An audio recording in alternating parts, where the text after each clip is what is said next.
iti humura, kuko ndi Imana iratsindwa n'ikintu na kimwe. Abantu benshi barambuye ngo ntibishoboka, bavuga ko inzozi zanjye zidashobora kuba impamo, ariko niringiye izina ryawe ryera, maze mbona ukuboko kwawe kuntabara. Ibintu byose birashoboka kuko ndakinanira Mana, ipfuje kukwemera gusa izaguhindurira amateka.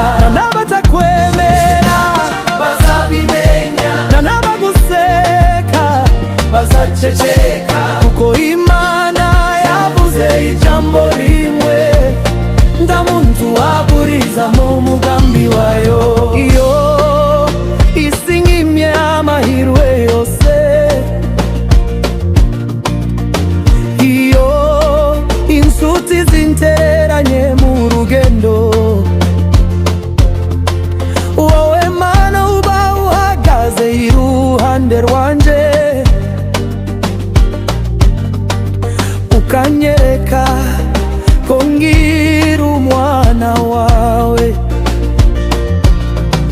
Nzarugira urufungi imbere yawe, ndamutima ukomera utaworosha. Iyo uvuze ngo ribe,